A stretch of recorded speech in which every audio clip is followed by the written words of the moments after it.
우리 마음에 품은 소망은 무엇입니까? 우리가 올 한 해 새롭게 하면서 우리 마음속에 소망 가진 것, 그것이 우리의 삶의 목적이 되어질 수 있는 것입니다. 지구 안에 있는 나라의 숫자가 UN 기준으로 195개국이랍니다. 195개국. 그 나라들 중에 나라들마다 전부 고난도 많았고 민족적 어려움도 다 겪습니다. 근데 그 중에서도 특히 가장 큰 고난을 많이 받은 나라 한 나라를 꼽으라면 이스라엘 민족이지 않을까 싶습니다. 이스라엘 민족은 BC 1500년 전, 좀 더 구체적으로 1444년 정도에 이제 그들은 애굽의 노예로 살고 있었던 민족이었습니다. 나라가 아직 만들어지지 않은 그 백성에게 하나님께서 모세라는 아주 중요한 이 지도자를 세우시고 이스라엘 민족을 나라로 만들기 위하여 이제 노예 생활을 끝내고 출애굽하게 하는 사건을 봅니다. 그래서 그들은 이제 팔레스타인 땅으로 다시 돌아와서 이스라엘에 이제 시간이 지나면서 왕정 국가를 세웁니다. 최초의 왕정 국가로는 사울이 왕이 되었고 다윗을 이어 솔로몬에 이어지는 그러한 국가들로 그들이 세워졌습니다. 그런데 이 팔레스티나에 있는 이 땅에 그 지정학적인 지리적 여건이 항상 그 강대국들 주변에 끼어 있어서 어떤 나라가 정복에 나서면 꼭 이 이스라엘 팔레스타인 땅이 들어가게 되는 겁니다. 그러니까 매번 이 작은 나라는 지배받게 되어지고 정복당하는 그런 나라로서의 삶을 살았던 것이죠. 애굽이 강대했을 때는 애굽의 또 노예로, 그리고 북쪽의 아시리아가 강대국으로 일어났을 때는 또 아시리아에 의해서, 또 남쪽의 바벨론에서 나라가 일어난 바벨론에 의해서는 또 바벨론에게, 페르시아에게 지배받고 그리스에게 지배받고 로마에게까지 지배를 받게 되어진 것이죠. 지금 이제 이 본문에 나타나고 있는 AD 64년경의 이 베드로 전서가 쓰여지고 있던 시대도 이 로마가 그 땅을 지배하고 있던 시대였습니다. 그러니까 이스라엘 백성들은 계속해서 메시아 사상을 가지고 있었어요. 메시아가 오면 우리도 다윗 때처럼 솔로몬 때처럼 큰 나라가 돼서 강하게 돼서 주변국에게 속국이 아닌 지배당하지 않고 우리가 계속해서 좀 강대국으로서 힘을 발휘할 것이다. 그러한 정치적 또는 어떤 왕으로서의 세상 왕처럼 그런 메시아를 그들이 기다리고 있었죠. 그래서 메시아의 대망 사상이 이스라엘에게는 굉장히 컸습니다. 물론 하나님이 보내시는 메시아의 사상은 절대 그런 모습이 아니었던 것이 결국 이 이스라엘의 유대인들이 이 예수님을 십자가에 못 박아 죽이는 실수를 범하게 된 오해였던 것을 볼 수 있습니다. 이 AD 이제 BC에서 AD로 넘어오면서 로마가 강력한 제국이 됩니다. 그러면서 예수님은 이제 승천하셨고 그 오순절 역사를 통해서 이제 가정교회들이 굉장히 부흥하고 있던 그 시대에 이 로마가 이스라엘을 점령하고 있었습니다. 근데 이제 이 이스라엘을 점령하는 그 점령 국가에는 총독을 파견합니다. 로마에서. 그래서 로마의 총독으로 그 당시에 나와 있던 사람이 누구였냐면 캐시우스 플로루스라는 사람입니다. 이 캐시우스 플로루스라는 사람이 로마에서 나와서 이스라엘 예루살렘을 다스리고 있었는데 유대인을 너무너무 괴롭혔어요. 그리고 악랄하게 세금을 거두었습니다. 그러면서 세금을 못 거두면 성전 안에 있는 보물창고에서 이 금화를 몰수하기도 하고 또 종교를 무시하기도 하고 이런 모습 때문에 여러 번 반란이 일어납니다. 그 중에 하나가 마카비 반란이라는 것이고, 또 이제 그런 속에서 마침내 참다 못한 유대의 극렬한 과격주의자들이 66년 AD 66년 6월에 로마와 싸움을 벌입니다. 아주 이래선 우리가 죽으면 죽으리다라고 마음으로 로마의 그 주둔에 있던 예루살렘에 있는 병사들과 싸움을 벌여서 그들을 내쫓아 버려요. 마치 잠깐 동안은 이스라엘이 이긴 것 같고 독립국가가 된 것 같이 보였다고 합니다. 그런데 로마가 이걸 가만히 있을 리가 없었어요. 이스라엘이 이렇게 마구 행동하는 걸 가만두면 모든 전 세계에 자기들이 정복한 나라들이 똑같은 일을 할 것이라 생각해서 이제 그 당시에 왕은 네로였는데 네로 황제는 어마어마한 군사를 파견하기 시작합니다. 그때에 이제 맨 앞장에 장군으로 온 게 베스파시아누스라는 장군이에요. 이 장군이 아들 이름이 티투스입니다. 그래서 우리가 AD 70년에 예루살렘을 완전히 파괴시킨 티투스라는 장군은 이 베스파시아누스의 아들이죠. 그때 세계의 군단의 6만여 명, 많게는 8만 명까지가 넘는 로마의 정예군이 이 군사를 베스파시아누스가 이끌고 예루살렘으로 다시 들어오는 겁니다. 이제 그들이 들어오기 위해서는 북쪽에서 내려오는 길목의 첫 번째가 갈릴리였기 때문에 갈릴리에서 이 이스라엘의 군대가 이제 맞이해서 싸우고 있었습니다. 그러나 게임이 안 되는 거죠. 압도적인 숫자로 로마가 밀고 들어와서 이스라엘을 짓밟기 시작했습니다. 갈릴리 요새에서 버티고 있던 요타파타라는 그런 요새에서 버티고 있던 사람들이 40명 남았어요. 근데 40명 유대 병사들이 비굴하게 로마에 죽느니 우리가 이제 우리 방식대로 제비를 뽑아 한 사람 죽이고 한 사람 죽이고 우리 맨 마지막까지 남은 사람은 자살을 하는 그런 방법으로 선택을 하고 그들은 이제 자결하기 위해서 제비를 뽑았습니다. 마지막에 마사다 요새도 가보시면 960명이 그런 식으로 다 자살을 합니다. 가서 가족들을 다 남편이 죽이고 돌아와서 제비를 뽑아서 서로 죽이고 마지막엔 스스로 자결하는 방법을 선택했어요. 그게 이들의 방법이었는데 이제 40명이 다 그렇게 해가지고 마지막까지 제비를 뽑아서 살아남은 사람이 있었습니다. 그럼 이 사람은 이제 자기가 자살을 해야 돼요. 그런데 이 사람이 자살하지 않습니다. 자살하지 않고 이 사람은 살아남아서 로마 군대에 항복을 합니다. 그의 이름을 역사는 플라비우스라고 기록하고 있습니다. 근데 이 사람이 살아남아서 무엇을 했냐면 유대 전쟁사를 써요. 유대가 어떻게 그리고 굉장한 문학적 활동을 합니다. 그래서 이 사람은 이 일 때문에 가장 유명한 역사가가 되어지죠. 그 사람이 이 이스라엘 최고의 역사가 중에 한 명인 요세푸스라는 사람이에요. 이 요세푸스가 이 유대 전쟁사를 씁니다. 그래서 이 사람은 자살하지 않고 오히려 살아남아서 이것을 우리 유대 민족이 어떻게 로마를 상대로 싸웠는지 우리가 믿음을 위해서는 죽음을 불사했는지를 기록으로 남긴 그런 일을 감당하게 된 거죠. 훗날 베스파시우스 황제가 장군이 네로가 죽자 베스파우스는 돌아가고 그의 아들 티투스가 마지막 예루살렘을 다 이제 정말 정복해서 다 무너뜨리는 일을 하게 되죠. 이 베스파우스 장군이 이름을 주고 떠났다 그래요. 그래서 요세푸스라는 이 유대 역사가의 풀네임은 티투스 플레비우스 요세푸스라는 이름을 가지게 된 겁니다. 많은 사람들은 요세푸스가 그렇게 비겁하게 혼자 살아남았다는 것에 대하여 부정적 평가를 하는 분도 있습니다. 요세푸스가 배신자처럼 보일 수도 있습니다. 그러나 요세푸스는 자기가 그런 죽음도 고귀하지만 나는 살아남아서 이 이야기를 누구에겐 전해야 되겠다. 우리가 힘없이 죽은 것이 아니라 끝까지 로마에 저항했고 역사적 자부심의 자료를 남겨야 되겠다라는 그런 독립운동의 흔적을 남긴 귀중한 더 중요한 그래서 유대인들은 이 적는 거 아주 민족 중에 탁월한 민족인데 그걸 통해서 자신들의 역사를 통하여 소망을 이스라엘 후손들에게 남겼던 그러한 일을 한 것이죠.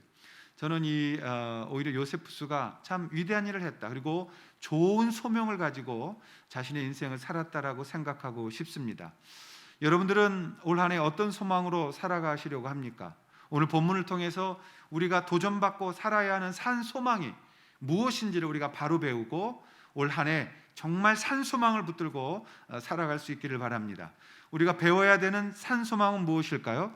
첫 번째로 참 소망은 하나님의 긍휼에서 시작된다는 걸 배워야 합니다. 여러분, 참 소망, 세상 사람들의 소망은 하나님으로부터 시작하지 않습니다. 기껏해야 올해 소망이 뭐예요? 먹고 잘 사는 거, 또 행복하게 사는 거, 코로나 없이 여행 다니는 거, 늙지 않는 거, 아프지 않은 거, 애들 편안하게 사는 거, 그런 건 우리가 참 소망이라고 하지 않습니다. 참 소망은 하나님께로부터 나오는 겁니다. 우리 기독교들 그리스도인들은 진정한 것은 하나님께로부터 나온다고 믿는 사람들이에요. 세상의 것으로 참 소망을 대신할 수 없음을 우리가 분명히 해야 된다라는 것입니다. 그래서 오늘 베드로는 3절에 이렇게 말씀합니다. 우리 주 예수 그리스도의 아버지 하나님을 찬송하리로다. 그의 많으신 긍휼대로 예수 그리스도를 죽은 자 가운데서 부활하게 하심으로 말미암아 우리를 거듭나게 하사 산 소망이 있게 하셨다. 여러분, 하나님을 찬송하리로다. 그 많으신 긍휼대로 하나님의 이 크신 긍휼이 예수 그리스도를 부활하게 하심으로 우리를 거듭나게 하셨다. 그리고 그 이유는 산 소망이 있게 하시기 위해서다. 이 우리의 소망이라는 것이 하나님 빼면 전부 다 세상의 것이죠. 결국 그것은 잘 먹고 잘 사는 것, 부귀 영화, 쾌락 이런 것들밖에 없는 것입니다. 그건 인생이 아닙니다. 이 땅에 의미를 남기는 삶이 되어야 한다는 것입니다. 그래서 베드로는 이것을 산 소망이라 그랬어요. Living hope라고 말하죠. 살아있는 소망을 우리에게 주셨다라고 말씀합니다. 여러분, 죽은 소망, 죽을 것을 위한 소망이 아닙니다.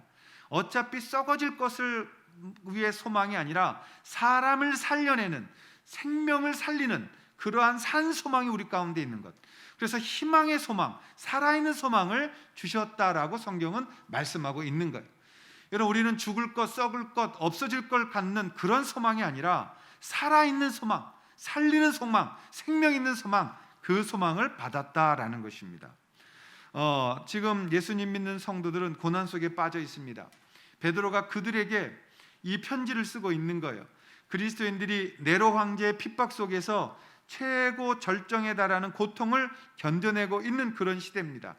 그럴 때 그들이 기도합니다. 이 고통이 끝나기를 말입니다. 여러분, 우리가 고통이 끝나는 것을 기도하는 것이 중요한 게 아니라 이 고통을 이겨내는 것이 더 중요한 것입니다. 고통을 그냥 빨리 끝나달라고 기도하는 게 먼저가 아니라 이 고통 속에서 하나님의 소망이 만들어지고 그 소망으로 말미암아 하나님의 뜻이 이루어지는 것. 그래서 우리는 이 베드로는 말합니다. 이 고난을 이겨내라고 말하지, 고난이 빨리 끝나기를 기도하라고 말하지 않는 것입니다. 여러분, 우리도 코로나가 빨리 끝나기를 위해서도 기도해야 되지만, 그러나 우리는 이 코로나 상황에서도 믿음을 이겨내고 교회가 승리해낼 때에만 진정한 승리가 이루어지는 줄로 믿습니다. 그래서 그것이 산 소망이 되어져야 된다라고 주님이 말씀하고 있는 것이죠. 우리가 살아있는 소망은 하나님의 뜻을 바라보면서 하나님의 나라를 위해 살아가는 것이에요. 그래서 오늘 베드로는 4절에 하나님의 유업을 잊게 하신다라고 말씀하고 있습니다. 썩지 않고 더럽지 않고 쇠하지 아니하는 유업을 잊게 하셨다. 우리의 소망은 썩지도 않고 또 이 소망이 더럽지도 않고 쇠하지도 않는 것을 유업으로 잊게 하셨다. 언젠가는 우리 성경을 한 번 더 번역해야 됩니다. 그래서 이 한자어를 좀 없애고 우리가 좀 더 우리 아이들이 읽을 수 있는 성경을 만들었으면 좋겠는데, 한자가 너무 많아요. 유업이라는 게 한자 아니에요. 유업, 그게 끼칠 유자, 일업임이라는 뜻이죠. 그러니까 우리가 아버지 유업을 받았다, 아버지의 모든 걸 내가 받았다 할 때 유업이라고 말하는데요, 이건 좀 성경의 의미를 정확히 표현하지 못하는 거예요. 영어 성경은 그것을 inheritance라는 상급으로, 그러니까 하나님 앞에서 우리가 받는 이 상급, 즉 하나님의 그 영광을 우리에게 주셨다라고 말씀하고 있는 거죠.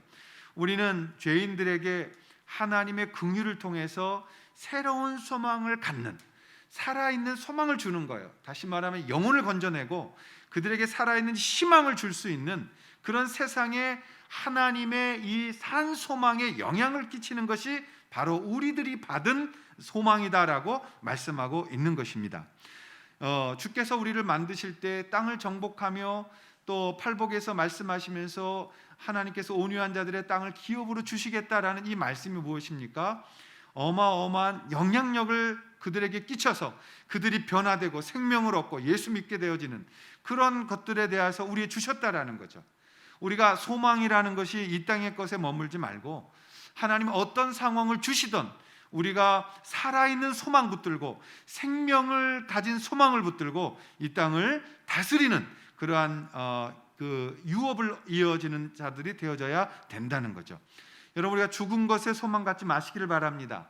이케야 돈, 권력, 쾌락, 그런 것들에 대한 소망이 아니라 사람을 살려낼 수 있는 생기 있는 생명이 솟아나는 성령의 생기가 그들에게 전해질 수 있는 그런 산 소망을 붙들고 하나님 앞에 나아가면 좋겠습니다. 그러기 위해서는 우리의 가치관이 어디에 담겨 있느냐가 중요한 거죠.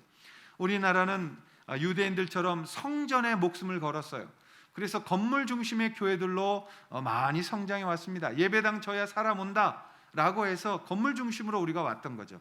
이제는 유대인들이 실패했던 성전 중심과 율법 중심의 그러한 생각에서 벗어나서 산 소망을 가진, 다시 말하면 사람이 교회다라는 그러한 사람을 살려내는 그러한 분명한 이 산 소망이 되어져야 된다라는 거죠. 그것은 성경에서 말씀하는 긍휼하심에서 나와야 됩니다. 하나님이 우리를 긍휼히 여기셨다면 그 하나님의 뜻을 받들어 나아가는 우리도 사람들을 긍휼히 여기는 그 긍휼함으로부터 우리가 접근하고 전도하고 복음 전해서 산 생명을 만들어내는 그런 산 소망을 얻어야 되는 거죠. 요새 뉴스를 제가 잘 안 봅니다. 별 좋은 내용이 없어서 사실 관심도 안 갖고 다른 것에 이제 매님하고 있는데, 얼마 전에 정인이 사건 얘기가 하도 보도상에 있었어요. 그래도 관심을 안 가졌어요. 그런 일이 한두 번도 아니니까. 근데 이제 그 홍정길 목사님하고 이동원 목사님이 정인이 묘소를 찾았더라고요. 홀트 아동복지를 통해서 이제 이렇게 가셔서 그 묘지에서 있는 사진과 내용을 보면서 관심을 갖게 됐고, 우리 아이들에게 물었더니 정인이 사건이라는 거 다 아시죠? 거기에 정말 가슴 아프고 속상하고 어떻게 입에 담기도 싫은 게 있잖아요. 그 정인이를 입양했던 그 부모가 화려한 목회자들 집안이잖아요. 할아버지도 목사님, 아버지도 목사. 그 입양한 남편 그 남자는 CBS라는 방송에서 일하고. 이거 보도에다 떴으니까 제가 말해도 고발 안 당하겠죠. 또 같이 기도하고 애를 입양했다. 또 선교 여행 떠나고. 온갖 그 스펙으로 봐서는 얼마나 크리스찬임을 드러냈습니까? 근데 그 꼬마 아이를 내장이 터지도록 때렸다? 저는 나중에 그 소식을 듣는데 화도 안 나더라고요. 그냥 회개만 나오고 답답함만 나오고 말이 안 나왔어요. 어떻게 그럴 수 있는가? 결국 그것이 그 한 사람, 그 부부를 우리가 잘못했다고 그 사람들에게만 책임을 전가하자는 게 아니라 결국 이것이 오늘날 기독교의 자아상이 아닐까, 그런 반성을 더 해보게 된 거죠. 정인아 미안해. 그럼 괜히 이미 고통당할 거 다 고통당했는데요. 이런 것을 보면서 기독교가 참 소망이 어디서 나오고 있는가? 우리의 소망은 긍휼이라는 하나님께로부터 나와야 될 줄로 믿습니다. 내가 원하고 내가 옳다고 내가 생각하는 것, 자기의 구제, 자기의 원함, 자기의 생각, 여러분 그거는 하나님께로부터 나오는 참 소망이 아닌 거예요. 우리의 참 소망은 예수 그리스도의 이름으로 나오는 하나님이 주신 그분께로부터 오는 긍휼하심으로 말미암아 우리에게 생겨진 그것이 진정한 소망이 됨을 기억해서 우리의 신앙의 가치와 우리의 이 참 소망을 하나님께 두고, 그리고 세상의 그 어떤 것에도 두지 않는 그런 믿음의 자리를 걸으시면 좋겠습니다. 우리가 섬기는 교회가 어떤 교회든 그거 자랑거리 아니요. 이 땅에서 예수 그리스도만 자랑되면 되는 것이고, 또 내가 어떤 사람이냐, 내가 몇 대냐, 여러분 그것이 부끄럽지 않습니까?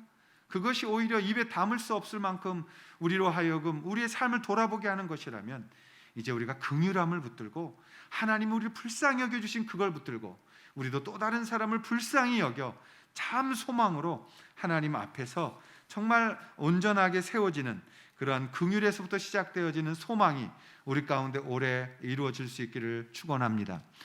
우리가 그렇다면 두 번째, 우리들이 받아야 하는 산 소망의 능력은 무엇일까요? 그건 두 번째로 근심을 참 기쁨으로 바꾸는 능력이다라는 사실입니다. 근심을 참 기쁨으로 바꾸는 능력이다. 이게 왜 중요하냐? 굉장히 중요한 것입니다. 여러분, 걱정과 근심 없는 사람들이 어디 있어요?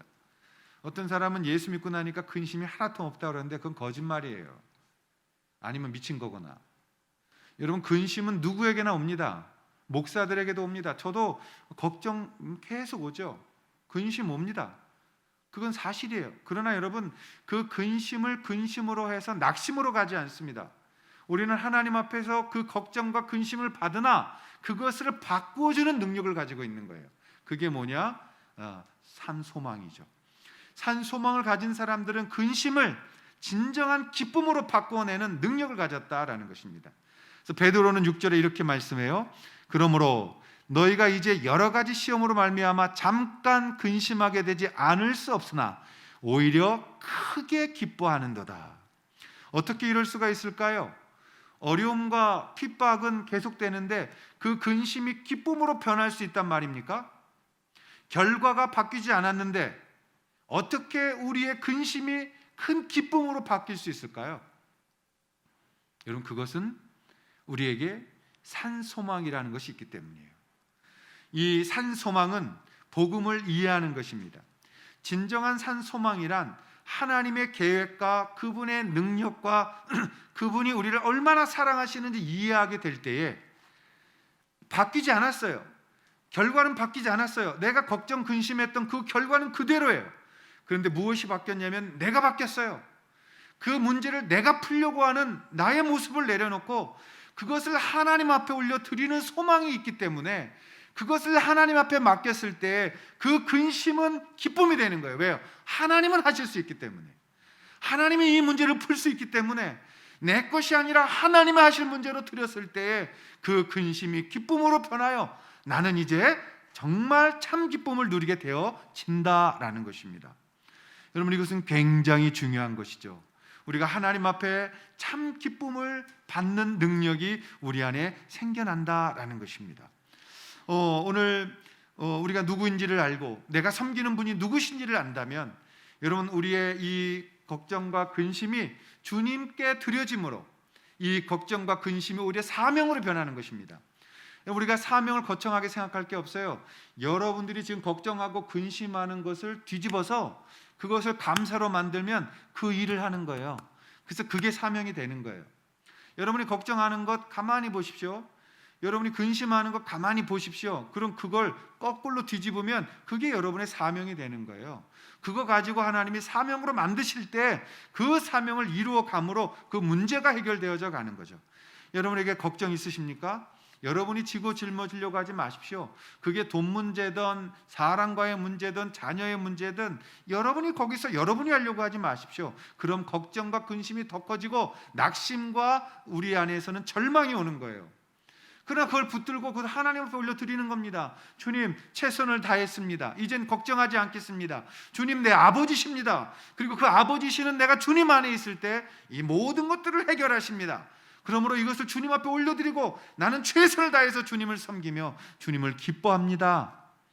그때 주님이 이 문제에 개입하시죠. 그리고 이 문제를 처리해 가시죠. 그때 우리의 걱정과 근심이 기쁨으로 변하며 하나님 앞에 소망을 품게 되죠. 그리고 나의 상황은 변해져 가게 되어지는 것이에요. 여러분, 우리가 언제나 걱정 근심이 우리를 찾아옵니다. 그러나 그 걱정 근심의 문을 열어주시면 안 돼. 문을 열어주시면 첫 번째, 기도가 막혀요. 기도가 막히면 하나님 앞에 올려드리지를 못해. 하나님 앞에 올려드리지 못하시면 그때는 오히려 근심 걱정으로 눌려버리는 것이에요. 그래서 우리에게 걱정 근심이 올 때 그거 붙들고 주님 앞에 기도하면 하나님께서 그 기도 들으시고 그 문제를 처리하시고 오히려 그 문제를 처리하심으로 우리에게 산 소망을 주셔서 사명으로 삼게 하시고 그것을 정복하게 하시는 주님의 위대하신 이 능력을 우리는 만나게 되어지는 것입니다. 1절을 다시 보시면 베드로는 본도, 갈라디아, 갑바도기아, 아시아와 비두니아에 흩어진 나그네들에게 라고 말합니다. 여러분, 우리가 이 땅에 살아가면서 기억해야 될 것은 우리는 나그네다라는 것이에요. 포리너라는 거예요. 외국인이다라는 것입니다. 원어상으로는 낯선 자라는 뜻이에요. 세상이 우리를 볼 땐 낯선 자가 되는 거예요. 왜 사람들이 저럴까? 이해를 못해요. 저도 목사인데 어디 가서 제가 먼저 뭐 막 빗자루 들고 막 이렇게 청소하고 뭐 이렇게 굳은 일을 하면 사람들이 그래요. 목사님 왜 저러시냐고.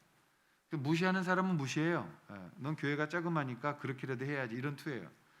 그래서 하는 게 아닙니다. 우리가 섬기기 위해서 예수님께서도 우리를 섬기러 오셨어요. 발 닦이셨어요. 노예나 하던 일이에요. 그것에 제자들이 충격받았어요. 예수님이 섬기셨기 때문에 우리도 섬기는 거예요. 그게 낯선 거예요. 세상 사람들이 교회를 보면 낯선 거예요. 지들도 가난한데 누굴 도와줘? 야, 니네도 먹고 살 게 없는데 누굴 도와줘? 이런 거예요. 그러나 우리는 그렇게 하지 않아요. 우리가 굶어도 도와줘. 그걸 세상은 낯설게 여기는 거예요. 걱정과 근심으로 눌려 있어야 되는데 늘 감사하고 기쁨으로 성실하게 인생을 살아가요. 늘 기쁨과 근심 없는 즐거움으로 이상하게 살면 안 돼요. 그럼 욕먹어요. 우리 늘 하나님 앞에 기도했으면 그때 성실하게 열심히 더 일하고 하나님 하실 것을 기대하면서 우리의 가던 길을 기쁨으로 가는 거예요. 그럼 하나님이 그걸 옮기세요. 그리고 그 일을 통해서 우리를 성장시키세요. 그리고 그 성장을 통하여 하나님의 나라가 더 다음 스테이지에 가 있는 우리를 보게 하는 거예요. 그리고 그 땅, 그곳에서 더 주님의 중요하고 아름다운 일들을 감당하게 하시는 것을 볼 수 있는 거죠. 저의 삶 속에서도 가장 힘들었던 시간을 꼽으라면 저는 필리핀에서 9개월 있었던 시간입니다. 1999년에 2살이 안 된 딸 데리고 아내와 함께 필리핀에 갔습니다. 말이 필리핀에 간 거지 쫓겨난 거예요. 만 9년 한 4개월 섬겼던 그 교회에서 퇴직금도 10원 하나 못 받고 그 9년 동안 봉사하고 사역했던 그곳에서 쫓겨났어요. 뭐 부족해서 쫓겨난 거라고 지금 생각합니다. 그러나 열심을 다했고 정말 목숨 바쳐 했습니다. 쫓겨나고 어디로 갔느냐면 워드 오브 라이프라는 곳이 몇 군데 있었는데 이 필리핀이라는 곳으로 갔습니다. 라구나라는 지역이었고 거기에 가서 저희 숙소라는 곳을 가봤는데 숙소가 위에는 그 스레트 그러니까 뭐라 그래 이거 지금은 이제 성면 나온다 그래서 고기 안 거 먹는 그 얇은 걸로 이렇게 해서 한자 올라 있고 벽은 밑에만 이 보루코라 그래요. 뭐 그거 하나로 쌓고 그 위에는 전부 다 이 대나무대나 이 야자수나무 껍데기를 이렇게 꽈가지고 집을 그냥 원주민들 사는 집 같은 거예요. 처음 그곳에 들어갔는데요. 집이 아니죠. 정말 뭐가 나올 것 같은 곳들인데 밑에 이렇게 밑에 창고 이렇게 캐비넷 같은 걸 딱 열었더니 바퀴벌레가 수백 마리가 쏟아져 내려오더라고요. 뭐 살 수가 없었어요. 그래서 제가 제일 먼저 가서 거기 다 깨끗하게 청소하고 장판 사다가 장판 깔고 그 조그만데도 사람 살 만큼 만들어놨는데요. 얼마나 힘들었는지 제가 그때 당시 몸무게가 63kg였어요. 상상이 안 되시죠? 지금은 거기에 두 자릿수를 더해야만 됩니다만은 그때 삐짝 말라 있었어요. 그리고서는 섬기던 교회에서 배신당했다는 그 배신감, 거기에 정신을 잃고 아무것도 못했어요. 공부하러 워드 오브 라이프라는 바이블 인스티튜트에 공부하러 간 건데 공부도 안 되고 그냥 멍하니 있다가 울리고 그 우울증 오고 막 사람이 거의 쓰러졌어요. 저희 아내가 이러다 남편 죽겠구나 그러니까 얼마나 이리저리 뛰어다니면서 애를 썼는지 모릅니다. 근데 그러면서도 삶의 의욕이 없고 살고 싶지가 않았어요. 먹지도 못했고. 그러면서 그냥 같이 주일날 셋이서 우리 그 조그만 큰 애 앉혀놓고 기도하자 그러면 그냥 제가 우는 거예요. 그냥 그렇게 슬펐어요. 내가 이게 뭐 하는 건가? 하나님 앞에 나를 드리고 헌신했다는데 그렇게 10년 가까이 충성했는데 이게 뭔가? 우리 딸 데리고 여기 와서 이게 지금 뭐 하는 건가? 그때마다 이제 그 돌아갈 티켓을 우리가 갖고 있었는데 그 티켓 빼가지고 집에 가자. 그럼 또 다 같이 우는 거예요. 아내가 울면 애는 또 그냥 따라 울어. 그런 슬픈 시간들을 보내면서 우리가 늘 집에는 다 있는데 집에 가면 아버지 좋은 집도 있는데 집에 가면 할 것도 많은데 집에 가자. 그렇게 눈시울 적시며 시간을 보냈죠. 그러다가 하나님께서 직접 저를 만나 주셨어요. 제 상태가 너무 심각하니까 무슨 말씀 뭐 이런 꿈 이런 게 아니라 직접 현존하셨어요. 제가 야자수나무 밑에서 늘 기도하면서 밤 그 큰 달빛 밑에서 하나님 앞에 기도하고 그렇게 기도했는데 하나님께서 직접 말씀하셨어요. 제 귀에 직접 들었어요. 그리고 나서 다음 날 저는 완전히 회복이 됐어요. 그때 우리가 늘 했던 게 뭐예요? 하나님 내가 돌아갈 집이 있다는 거. 돌아갈 집이. 그게 나그네예요. 우리가 이 땅에서 고난 근심 올 수 있습니다. 지금 그렇게 신앙 좋은 그 초대교인들 이 엄청난 고난 받고 있잖아요. 고난이 와요. 이 땅 살면서 근심이 와요. 그러나 여러분, 우리는 하늘의 아버지 집을 기억할 수 있다는 거죠. 우리는 돌아갈 땅이 있다는 거예요. 우리가 여기서 완전히 살 사람들이 아니라 주님의 그 나라가 우리의 아버지가 계시고 우리가 돌아갈 집이 있다는 거예요. 그걸 우리가 잊어서는 안 된다는 거예요. 저는 그것만 생각해도 삶의 의미가 있다고 생각해요. 상급을 떠나서 내가 아버지 집으로 돌아갈 수만 있다면, 나와 같은 연약하고 참 못된 신앙인도 하나님 앞에 그 긍휼하심을 통하여 그 은혜로 말미암아 내가 아버지 집에 갈 수만 있다면, 그 속에서 희망이 생기고 감사가 생기고 기쁨이 사는 거죠. 여러분, 세상 사람들은 우리의 언어를 이해 못해요. 낯선 사람들이에요. 우리는 이 땅에 어울리지 않는 사람들이에요. 그래서 세상은 우리를 낯설게 여기는 거예요. 우린 그런 사람들입니다. 여러분, 여러분들의 걱정, 근심이 있을 수 있어요. 그런 거 내려놓으십시오. 그리고 그것을 소망을 붙드십시오. 하나님 이거 분명히 해결할 것이다. 하나님 분명히 이거 이루어 주실 것이다. 그리고 그것이 이루어지는 그날 나는 아버지 앞에 선다. 그것을 여러분은 마음에 품는 거예요. 2차 세계대전을 일으킨 나치 정부가 귀중한 목사님을 가뒀습니다. 그리고 그분과 함께 이 바른 말하는 모든 사람을 가두었습니다. 그분의 이름은 본 회퍼라는 목사님이셨어요. 요즘 우리 교회도 본 회퍼 목사님의 찬양을 자주 부릅니다. 여러분이 본 회퍼 목사님의 옥에 갇혔습니다. 그리고 이미 사형 선고를 받았습니다. 저도 군인 교회에 그 두 군데 교도소를 정기적으로 가서 복음을 나누고 설교를 한 적이 있었는데, 이 사형수들은 날짜를 안 가르쳐 준대요. 그리고 옷도 달라요. 그래서 이분들이 제일 두려워하는 게 뭐냐면 면회 왔어라는 말이랍니다. 면회 왔어 그러면 이제 나가는 거예요. 그때 인사하고 나간대요. 그러면 딱 세 갈래 길에 들어서게 되면 오른쪽 길은 면회소, 왼쪽 길은 이제 사형장 집행하는 거예요. 그래서 거기에 설 때마다 잠깐 멈추게 된다 그래요. 그리고 어느 쪽으로 간수가 딱 나를 데리고 가느냐. 보네포 목사님도 이제 그 감옥에 갇혀 있었는데 어느 날 간수가 와서는 말한답니다. 나갑시다라고 말했어요. 그러자 모든 그 방에 있던 사람들이 직감적으로 알았어요. 이제 목사님 죽음이 찾아왔구나. 많은 사람들이 울면서 말했다 그래요. 목사님 어떡해요? 그러자 목사님이 그들을 향해서 큰 소리로 이렇게 말씀하셨다 그러죠. 친구들이여, 이제 나를 위해 슬퍼하지 마십시오.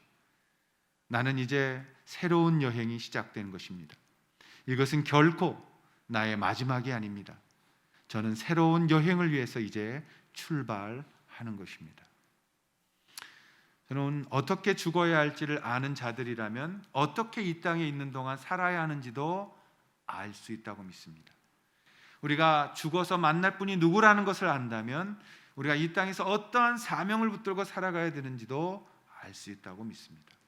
사랑하신 여러분, 이제 눈을 여십시오. 한 번 주어진 인생의 기회를 이 땅에 썩어질 것을 위해 발버둥 치다가 어리석게 어느 날 인생을 마감하지 마시고, 주님 안에서 지금 고난받고 고통받는 그것이 하나님 내가 이것을 정복하는 날, 이것이 나의 사명이 된다고 믿고 산 소망을 붙드시고 하나님 분명히 해결해 주실 것입니다. 그것을 위해 기도하고 주님 앞에 매달려서 주님, 내가 이것이 바뀌었을 때 사명자로 살아갈 수 있는 하나님의 목적을 분명히 제게 달라고 기도하셔야 돼요. 그것을 정복하면 그것이 거꾸로 이제 우리에게 무릎을 꿇게 되는 것이고 우리가 그걸 다스리게 되는 거예요. 돈 때문에 어려웠어요? 돈을 위해서 기도하세요. 하나님이 정복하게 해달라고 기도하십시오. 그리고 그걸 정복하게 됐을 때 하나님이 그것에 맞는 사명을 우리에게 또 맡겨주시는 거예요. 여러분, 걱정, 운동, 몸 때문에, 건강 때문에 걱정하세요? 그거 주님 앞에 내려놓고 여러분 노력하시고 그것을 정복했을 때 그것을 통하여 하나님 앞에 사명으로 일할 수가 있는 것이고, 우리에게는 하늘의 소망이 있음을 보게 되어지는 것입니다. 지옥이란 소망이 없는 것이에요. 천국이란 소망이 남아있는 것이에요. 아직 우리에게 소망이 있다는 것은 하나님 앞에 우리가 살아야 될 이유가 있다는 것을 말하는 거예요.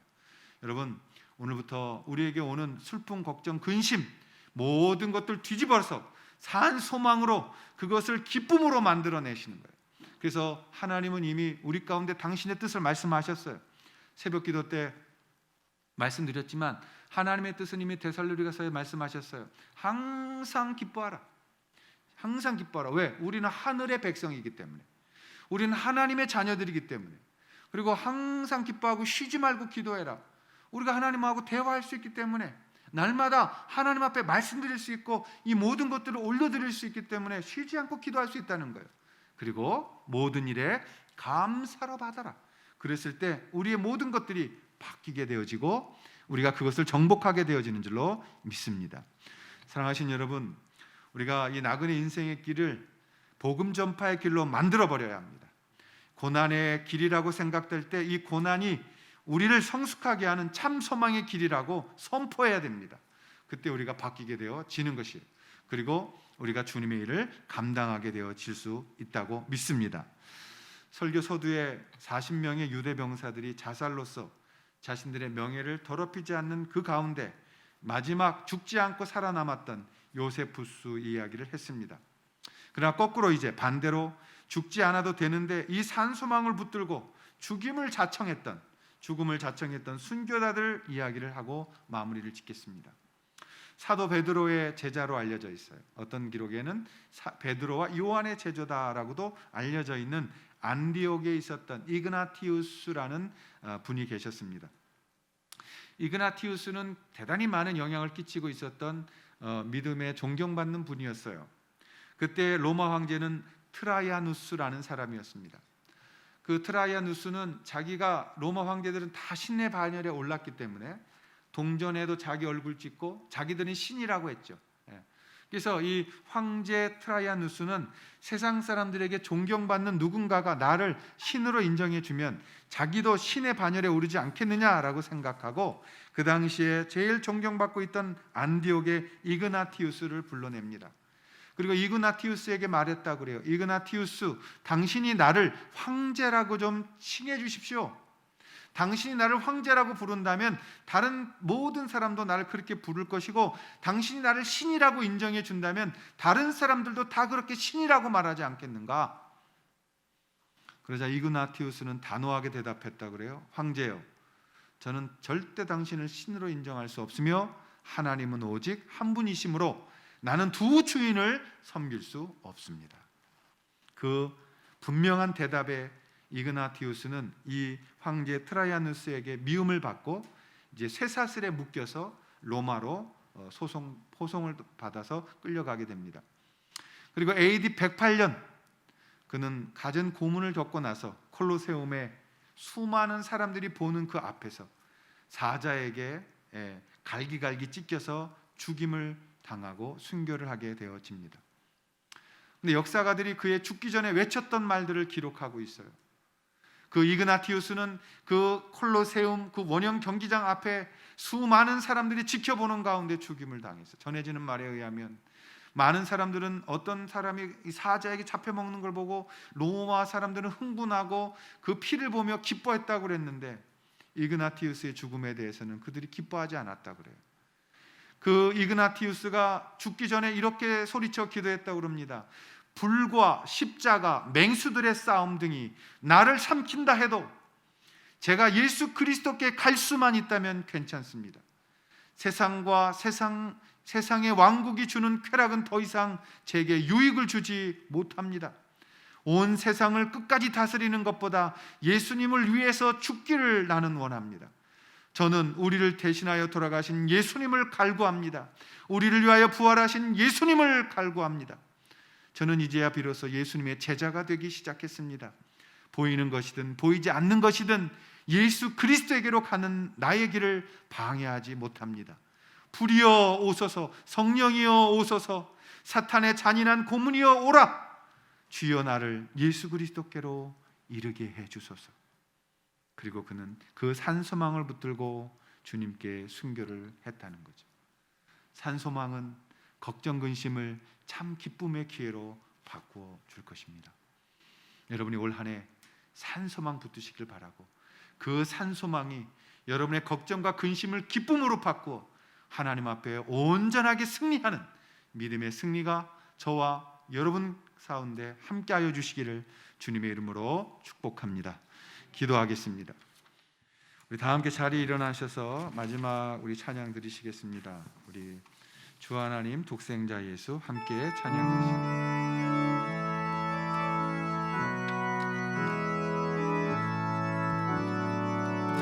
주 하나님 독생자 예수 날 위하여 오시었네. 내 모든 죄 다 사하시고 죽음에서 부활하신 나의 구세주, 살아계신 주, 나의 참된 소망, 걱정 근심 전혀 없네. 사랑해 주네.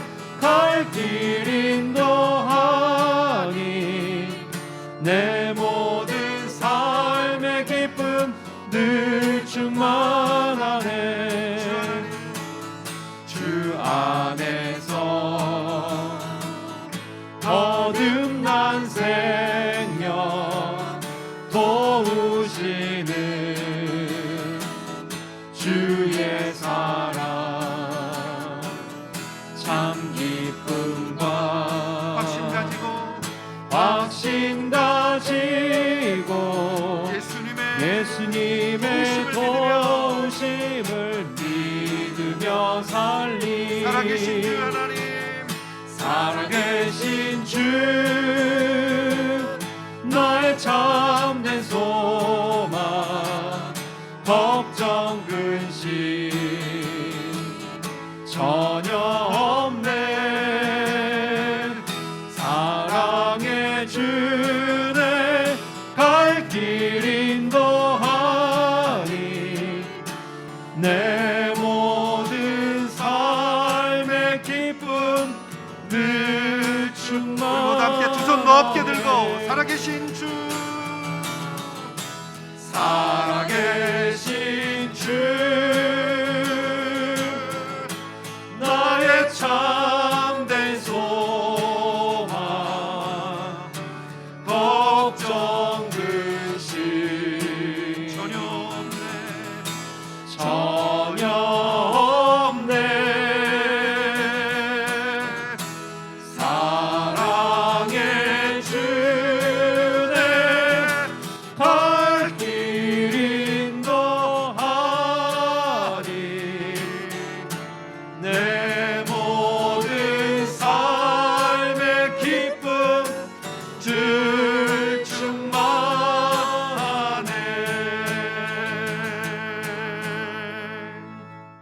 이제는 우리 주 예수 그리스도의 십자가에 죽으신 은혜와 그 아들 주신 하나님 사랑하심과 우리와 함께 하시며 지금도 걱정 근심을 기도 제목으로 바꾸어 기쁨으로 변화시키는 산소망 주시는 성령님의 교통하심이 오늘 한 해 그리고 올 이번 주 매일매일 주님 앞에 이 기쁨을 가지고 승리하기를 사랑하는 사모하는 모든 성도들 머리 위에, 가정 위에 지금으로부터 영원토록 함께하여 주시기를 간절히 축원하옵나이다. 아멘.